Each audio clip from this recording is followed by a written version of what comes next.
Hadis berikutnya dari Nu'aim al-Mujmir, ya.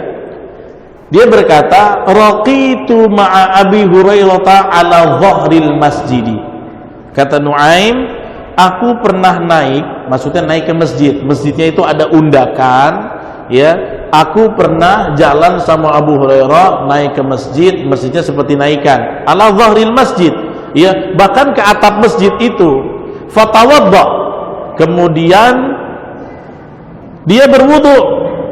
Abu Hurairah, Nu'aim lihat wudunya Abu Hurairah. Nah, Abu Hurairah ini orang yang paling banyak rekam tentang bagaimana wudunya Nabi. Jadi tentang riwayat-riwayat wudunya Nabi ini beberapa sahabat apalagi yang sering dampingi Nabi seperti Anas bin Malik, ya, Ali bin Abi Thalib, Utsman bin Affan, mereka adalah saksi-saksi bagaimana Nabi wudu. Karena nggak semua keadaan sahabat lihat Nabi wudu. Hanya yang dekat-dekat saja. Apalagi mandi junub. Sahabat mana ada yang tahu.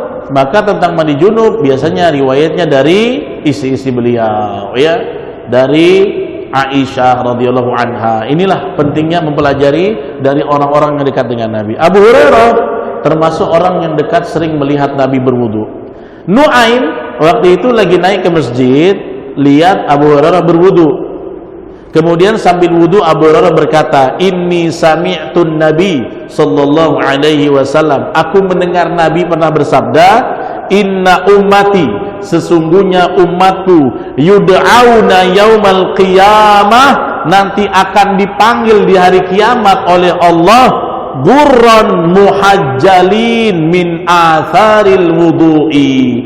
Dari gurran itu cahaya di wajah, tangan dan kaki, min atharil wudu'i, dari bekas berwudunya di dunia.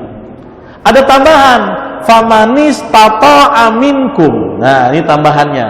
Barang siapa di antara kalian mampu an yutila gurratahu, memanjangkan cahayanya, falyaf'al, maka hendaknya dia lakukan. Ini termasuk kesunahan memperpanjang bagian wudu, bukan menambah jumlah basuhan.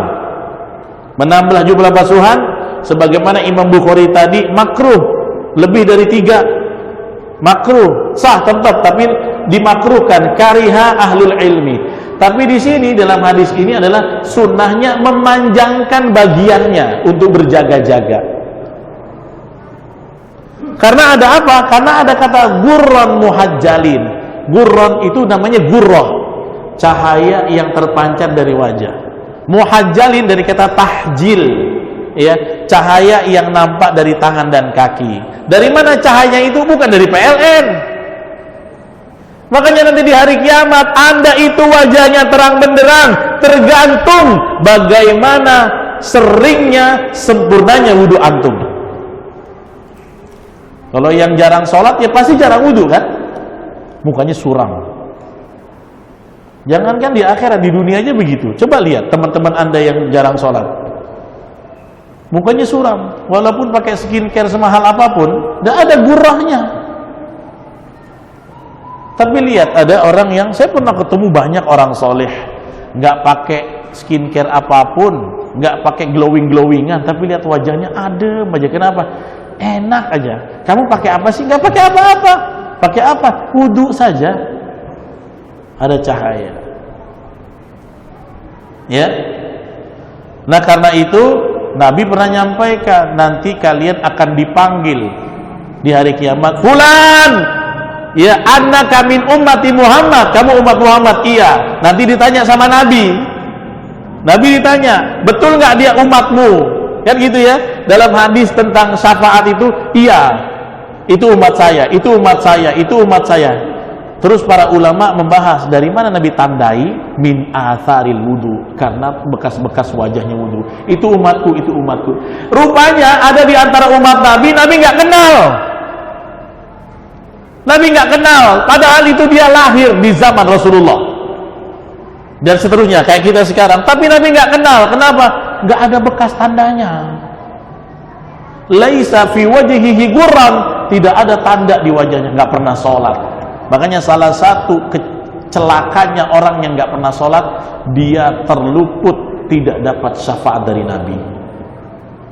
Cinta Nabi, tapi nggak sholat, nggak bakal dapat. Nabi nggak kenal ente. Macam mana mau dipanggil? Bukan. Sama yang kedua, orang yang membuat syariat baru bertentangan dengan syariat Nabi. Bikin satu perilaku bertentangan dengan syariat Nabi. Ya, itu tafsir surah Al-Kautsar. Tentang telaga Kautsar. Orang-orang ngumpul di telaga Kautsar, kemudian Nabi panggil kasih syafaat, terus ada orang yang Nabi mau panggil, tapi dihalau malaikat. Limadha yamna'u ilayya, kenapa dia terlarang untuk datang kepadaku? Fa innahu ummati, dia itu umatku, sini la malaikat larang.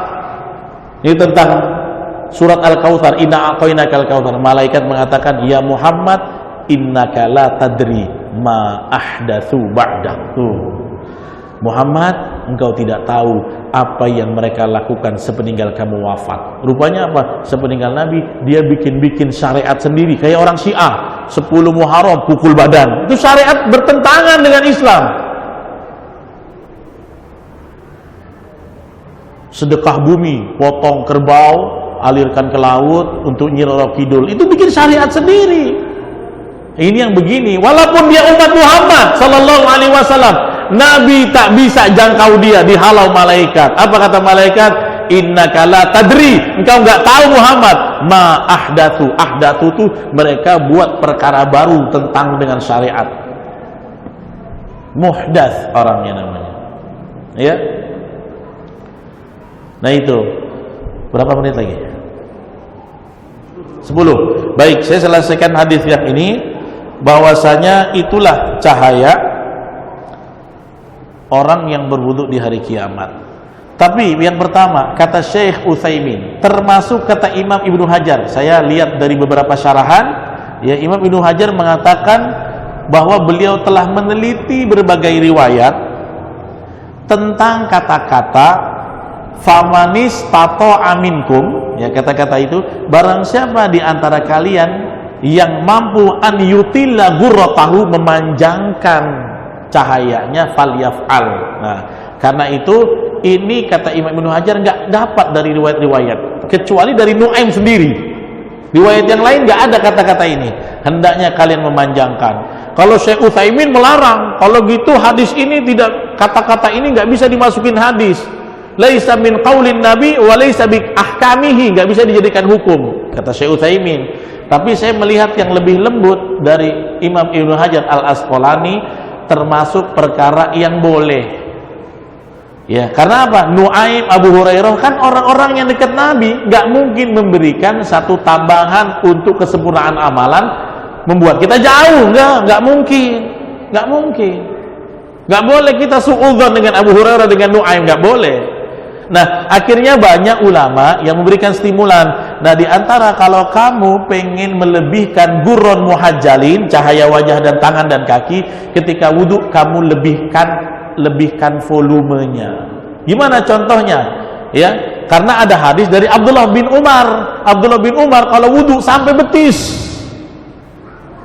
Karena beliau inspirasi dari perkataan ini, gurron muhajjalin. Abdullah bin Umar itu siapa? Sahabat mulia, dekat dengan Nabi, anaknya Umar bin Khattab. Dia kalau wudhu, kan kita batasnya sampai mana? Mata kaki, ya. Abdullah bin Umar diterusin sampai ke sini, sampai ke betis. Cuman para ulama kasih had, jangan lebihi dari betis, jangan. Takutnya israf. Ya. Yang kedua, ada yang Abdullah bin Umar juga melebihan ketika tangan sampai setengah lengan.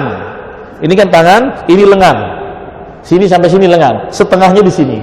Melebihkan sampai setengah lengan.